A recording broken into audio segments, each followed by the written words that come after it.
नमस्कार, मैं हूं प्रोफेसर डॉक्टर एनपी सिंह और आप सभी का जीविता टीवी चैनल पे स्वागत है। आज का हमारा विषय है कि नृत्य या डांस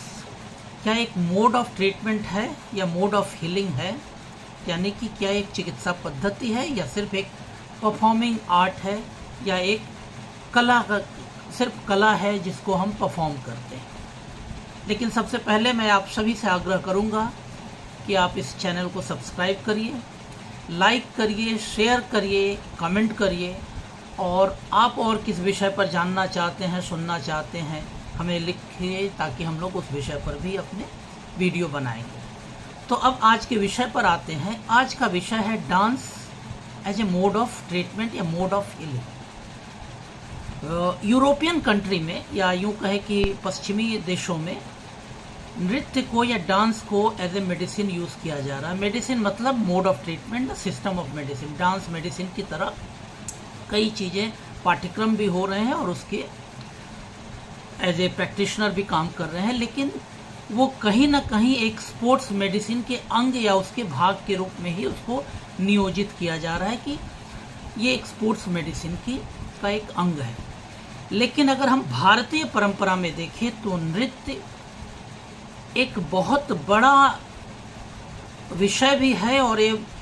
जीवन के या यूँ कहें कि एक मनुष्य के शारीरिक, मानसिक, भावनात्मक हर चीज़ को प्रत्यक्ष या परोक्ष रूप से प्रभावित करता है। तो ये महज अगर एक स्पोर्ट्स के विषय के रूप में अगर हम देखते हैं तो कहीं ना कहीं भारतीय नृत्य कला को हम कम आंकेंगे या उसको हम एक सीमा में बांध के देखने की कोशिश करेंगे।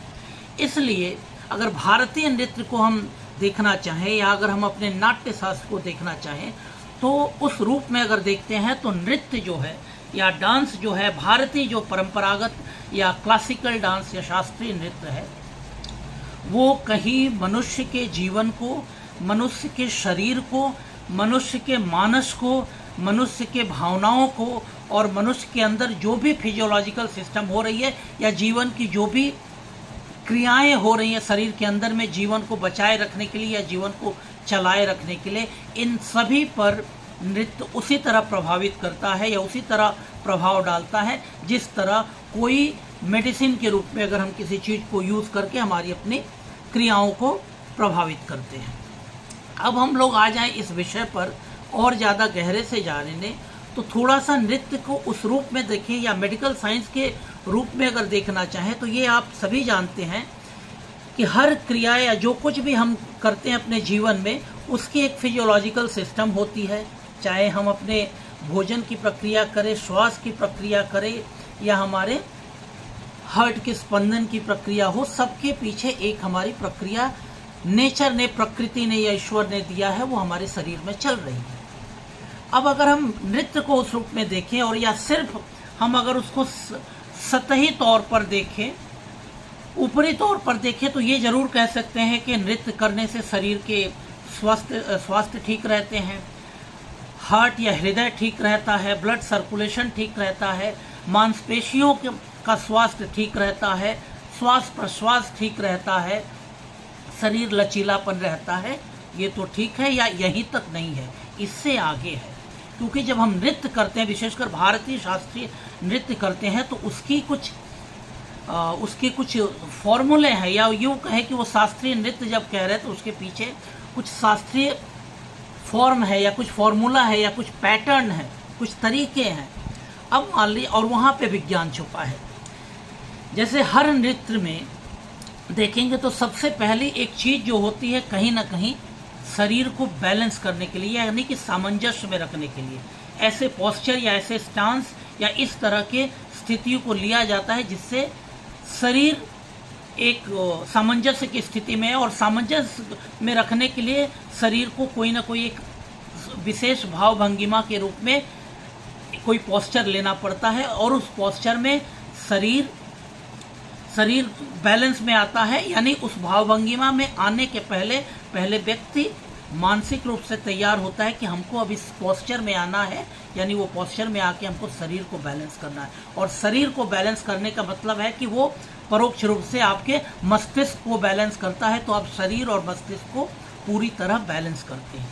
उसके बाद कई मुद्राएं आती हैं। जो मुद्राएं आती है वो कहीं ना कहीं आपके अंदर जो प्रवाहित हो रही है ऊर्जा, जब आप डांस के थ्रू मूवमेंट कर रहे हैं, वो मूवमेंट कर रहे हैं, उस समय मुद्राएं कहीं ना कहीं मुद्राएं एक भाव का रिफ्लेक्ट करती हैं, और वो भाव कहीं ना कहीं शरीर के अंदर सूक्ष्म रूप से जो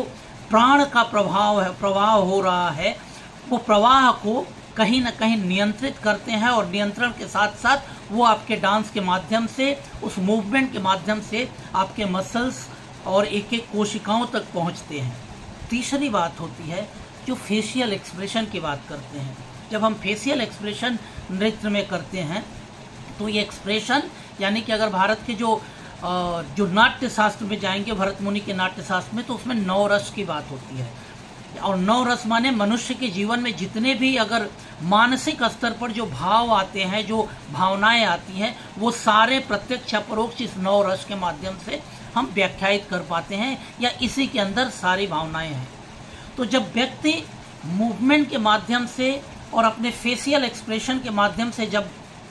एक भाव प्रस्तुत कर रहा है और उस भाव के साथ एक मुद्राएं हाथ में ले रहा है, यानी भाव के साथ मुद्राओं को जोड़ रहा है, और उसके साथ शरीर के नृत्य की भंगिमाएं या नृत्य का जो मूवमेंट है वो उसके साथ जोड़ रहा है, यानी शरीर की एक अलग मूवमेंट जो नृत्य के शास्त्रीय तरीकों से मूवमेंट हो रही है या उसका फॉर्म बन रहा है, उसके साथ जो मुद्राओं के साथ हम अपने ऊर्जा को ये कर रहे हैं, और उसके माध्यम से हम एक भाव को प्रदर्शित कर रहे हैं, और उस भाव को हम अपने फेशियल एक्सप्रेशन से करते हैं, यानी कि शरीर, मुद्राएं और फेशियल एक्सप्रेशन, और इसके पीछे हमारा मानस, और उसके नीचे प्रवाहित हमारे प्राण, इन सबको हम एक साथ जोड़ते हैं, तब ये नृत्य की पूरी प्रक्रिया होती है। और इसीलिए कहा जाता है कि शास्त्रीय नृत्य जो है वो सीखने में और उसमें पारंगत होने में समय लगता है, क्योंकि ये सिर्फ शरीर की भंगिमाएं या शरीर का एक महज गति प्रचलन या मूवमेंट नहीं है, इसके अंदर कहीं ना कहीं एक जीवन की प्रक्रिया है। उसमें मनुष्य शरीर के साथ, मन के साथ, भावनाओं के साथ, अपने प्राण के साथ और अपने शरीर के असंख्य कोशिकाओं के साथ जुड़ता है, और सब एकीकृत रूप में काम करते हैं। क्योंकि जब उसमें कोई पोस्चर में आदमी पोस्चर में एकदम खड़ा भी हो जाता है, स्टैटिक भी आ जाता है, तो उसके अंदर वो प्राण का प्रभाव रहता है, क्योंकि स्टैटिक पोस्चर में भी वो भाव बना के रखते हैं। जो स्टैटिक पोस्चर के माध्यम से एक भाव फेशियल एक्सप्रेशन के साथ मुद्राओं से जो भाव एक्सप्रेस करते हैं, उस भाव का अंतर्मन में कहीं ना कहीं उसका एक फ्लो चलता रहता है प्राणिक स्तर पर, और वो फ्लो कहीं ना कहीं पूरे व्यक्तित्व को उस चरित्र के माध्यम से या उस चरित्र के रूप में या उस चरित्र का जो प्राणिक प्रवाह है उस रूप में सामने प्रस्तुत करता है। तो वो शरीर में भी प्रभावित करता है, मन में भी प्रभावित करता है, और आपके कहीं ना कहीं चेतना को भी प्रभावित करता है। इसलिए भारत की शास्त्रीय परंपरा महज एक स्पोर्ट्स मेडिसिन की सीमा में बांधना थोड़ा सा उसके साथ अन्याय होगा। ये बहुत बड़ा विज्ञान है, और अगर हम डांस को एज ए मेडिसिन मैंने जैसा कि पहले कहा कि as a system of medicine, कि डांस को अगर हम सही मायनों में और भारतीय नाट्य शास्त्र के आधार पर उस रूप में अगर शास्त्रीय नृत्य को लेकर विवेचना करें, तो ये मानव के शरीर में या स्वास्थ्य के क्षेत्र में एक बहुत बड़ा वरदान हो सकता है, या है भी। और हमें लगता है कि इस विषय को हमको आगे बढ़ाना चाहिए, और डांस को जो थेरापी या मेडिसिन के रूप में जानना चाहते हैं, सीखना चाहते हैं, वो बिल्कुल हम लोग के साथ जुड़ सकते हैं और इस चीज़ को सीख के आगे बढ़ा सकते हैं। डांस को हम as a mode of healing कैसे कर सकते हैं, एक व्यक्ति को सिर्फ परफॉर्मिंग आर्ट से कहीं ज़्यादा मन, तन और आत्मा को हम स्वस्थ रखेंगे। तो आज के लिए इतना ही। सभी को धन्यवाद। स्वस्थ रहें, सुरक्षित रहें, और एक बार फिर इस चैनल को लाइक करें, सब्सक्राइब करें और कमेंट करें, और ये भी बताएं ये आज का वीडियो आपको कैसा लगा, और आप इसके बाद और कौन से विषय पर सुनना और जानना चाहते हैं, बिल्कुल हमें लिखिए। तो आज के लिए इतना ही। नमस्कार।